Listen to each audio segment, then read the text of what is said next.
This is episode number 4 of the Elliot Answers show.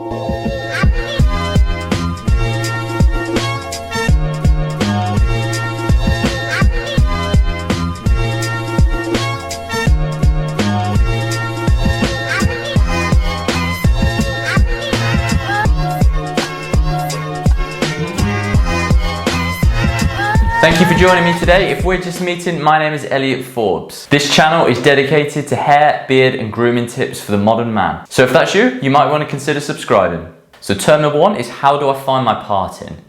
Now, this is something I always used to struggle with whenever I was wearing a parting, and a lot of this comes down to the way that the hair is cut, really.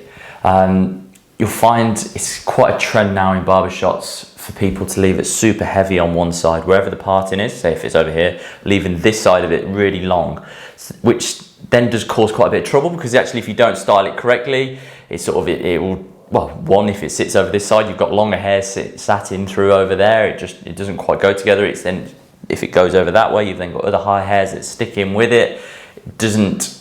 It's quite hard to get it quite crisp like that, to be totally honest. So really, when you're having your hair cut, you want to make sure that there is enough weight in through the side of the parting that it can fall over and you can separate it easy, but not so much weight that actually it makes it harder to style. So you still want it to have a corner of weight, but you don't necessarily want it to be heavily disconnected. In terms of then when you're styling it, there's 2 options with it really, and it depends with how your hair texture is and how it wants to sit. So option number 1 would be to make sure that you're using a comb, and you want to be doing this when your hair is still damp after the shower or when it's still wet. And depending on whether your hair grows forward or grows back will dictate which one you do this with now. So if your hair is sort of coming forward and over and you still want the parting, then what I would do is comb it all forward really nicely in through there, so it gets some nice tension with the comb.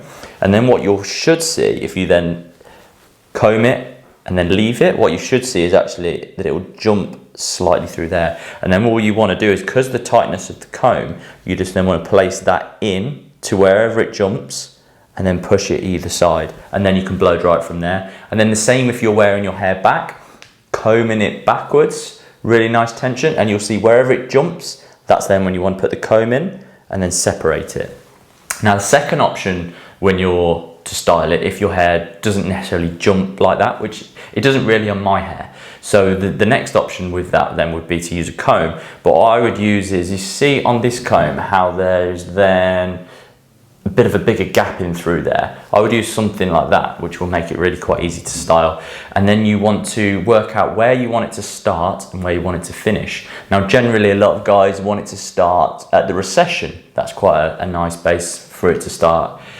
Although there's lots of different options, because actually mine, if I'm wearing mine, actually mine separates more into where the cowslick is, which is actually more towards the middle of the head.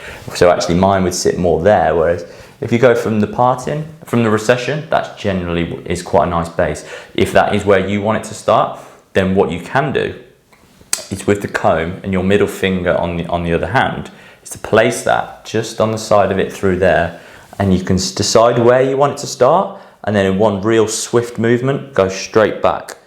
And the way for success is to make sure that it is like a real swift movement, so that it's very definite, very thorough, because actually if you sort of guide it a little bit, that's when you don't get it really crisp. So you'll see people when they're actually cutting hair as well, if they're combing it, they'll make sure and section it very definite, so that actually you've got the very precise line in through there. And to get that really precise line, finger on through there for stability, and then really one nice swift movement, and that'll then be able to separate the hair a lot easier. Obviously then once you've got that separation, just combing it in through there, and then you can continue to style it. Now question number 2, how do I make my patchy beard look fuller? Now this is a problem a lot of guys have. They come into the shop, and when you talk to people, and they say, oh, how do I make it look fuller? And then you also get guys when they're in the shop, and it's like, oh no, I can't grow a beard, it's not full, it's too patchy, so I can't really get away with it. So to enhance this is a big thing actually, and there are ways around it for sure. Now some guys, if they're going for it, what they'll find is actually they'll keep growing it, and in the hope that it will get thicker and fuller.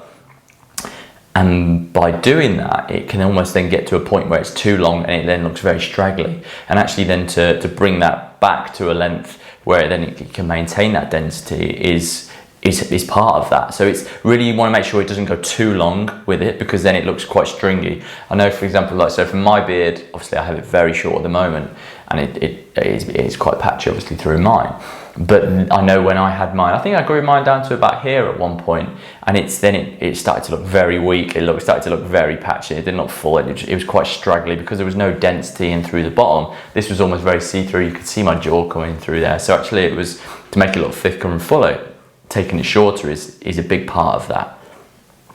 Now, what a lot of guys have when they have their beard patchy is that actually it's mainly through here where it sits quite weak. So what you tend to find is actually if they just let it grow, this area gets very heavy, this sits weak, and then this sits very dark in through the chin area where there's a bit more density. And actually leaving it to grow and sit like that makes it look even darker. That makes it look even more patchier. This area, by having this area fuller, that makes it look super thick, because then it looks dark, light, dark. If you actually take this area a lot shorter and fade that in through there, that will make it look a lot fuller. So you can see, actually, I get rid of all of this in through there, and it's a fade into the length that you have on the chin. If you take that area, keep all the density that you have in through the cheek, maybe this area just down a little bit, and then fade that into it, that then makes the beard look an awful lot fuller, just by then having a fade in through there. What that does then, it creates the illusion of the beard looking fuller just by having more of a fade. So I would always lean towards keeping it on the shorter side if it is patchy, but obviously then as it does get longer, the longer hairs do fill over as well. So there's quite a few different ways of doing that. So the next term is men's hair for a long face. Now there's quite a few different options actually with this, and I do hesitate answering questions like this, because without actually seeing the actual person, you don't necessarily give the greatest of answers, because actually it depends on the different type of hair texture they have, the growth patterns, the individual look of the person, and it's very much in my view a very bastardized way of answering. If you say, oh, a long face, you should have it like this. So I hesitate answering questions like this, but I'll give it a few different variations with that. If you do have a long face, then the last thing you really want to be doing is sort of pushing it up into a quiff, because obviously that then stretches the face out even longer. So an option with that would be to have it so you have a bit more of a fringe coming down, and this then closes that face in a little bit more. So another option with that would be actually having a little bit more length in through those sides to be able to push that back and have a little bit more width in through there. And if you were then to just push it over, what that would do is that opens up the forehead a little bit more. So if you have a little bit more width in through the top, that also then creates the illusion of it not being so long, because it's adding a bit more width to the face, which then obviously then rounds it out slightly.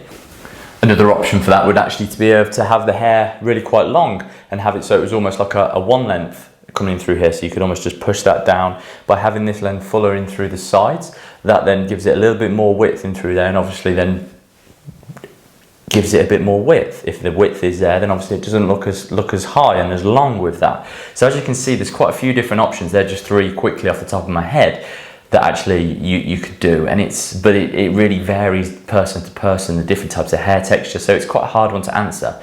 But actually, yeah, there are quite a few different variations. You'll see photos that I'm putting up now that actually then will enhance that. You can see how it gives it a little bit more body in through there and a little bit less length to it. So the next question is, what are the clipper grades in millimeters? Now obviously if you're having your haircut super short in through the sides, then clippers are generally the way to get the smoothest look in through there, and there's lots of different guards. I think actually they go all the way up to like a 12, which would be super ridiculous. I mean, the longest that I would go up to would be a 4. Generally I would use like a 3. That's as long as I would go, and then it would be scissors after that, but I keep a 4 as well. Now it goes down to there is actually, well, 1, 2, 3, 4 would be the ones that you would generally use, but then they've introduced a 0.5 and then also a 1.5 to make the fade between skin and then to like a smoother transition. And I think actually if you go down to a 1, that would be 3 millimeters. So then a half would be 1.5 millimeters. The 1.5, that would then be 4.5. and then it jumps up to 6mm for the 3mm, then that goes up to a 10mm, and then the 4, I think that goes up to 13mm. So actually it's a smooth transition, so you get a bit of an idea then if you know that actually a number 4, that's 13mm. That again gives you a bit of an idea of how short you go down to. Now obviously there's always going to be a little bit more on top of that, because actually depending on the way that the actual clippers are set up and how close the cutting blade is to the blade, the static blade at the back. Now generally that's, I think on a factory standard, that's about 0.5mm. So if you then put that up on top of it, and then obviously on a clipper, you would then have a lever, which then changes the length on it as well, which would then be roughly another 0.5mm. So those would be the lengths for an actual clipper. If you then go down shorter than that, there's then, if you're wanting to go down to a skin fade, obviously people would use then the mini trimmers or a balding out clipper, which that would take it down to, I think generally they're about 0.3mm. And then actually if you were then to use foils, which like a foil shaver, that's supposed to take it down to 0.1mm. So it's, yeah, even though you can't feel anything, it can't quite go all the way down to skin. But yeah, it gives it then very short millimeters wise, and yeah, go up to a 4, which would be 13. I would then use scissors after that to then blend into it. So the next question is, when styling my hair, should I wear my hair to the left or to the right? Now there's no right answer to this question, because it's personal preference on how you want your hair to look. What you need to be aware of with this is that actually if you wear it, so my hair naturally moves this way. So if I'm going to style it over to the left side, I need to be mindful that actually it's going with the growth pattern, so it's going to sit flatter. If I wanted to introduce a little bit more volume and a little bit more quiffing through there, I would wear it to the other side, because it's working against the way that the hair naturally wants to sit. Obviously, if the hair is working this way, as you can see, if you pushed it over that way, just at that root, it's going to be buckling the other way. So it's going to have that natural, it's going to have more of a texture in through there and a little bit more root lift, easier than say if you were trying to get the root lift coming in through this way, because you've got to manipulate it with a brush and work against it slightly. So really there's no right or wrong answer, it's just personal preference. You're going to get a little bit more texture and a little bit more movement if you wear it to the side, which is not the way it wants to sit. And obviously if your hair then grows super forward, then obviously you've got that flexibility to wear it either side. You just want to make sure that if you do want to wear it either side, that the person cutting your hair cuts it so that it can be worn either side. Because say some people, if they're cutting their hair, if you just wanted to wear it left, then they might leave it a bit heavier in through there, which then if you pushed it over this side would mean that you had a little bit of length coming through there. Now that's not necessarily wrong, but it just means you're going to have a little bit excess to play down with that side. So you need to work out whether you want it to have come down or whether you want it to be connected in, really is the question I would say.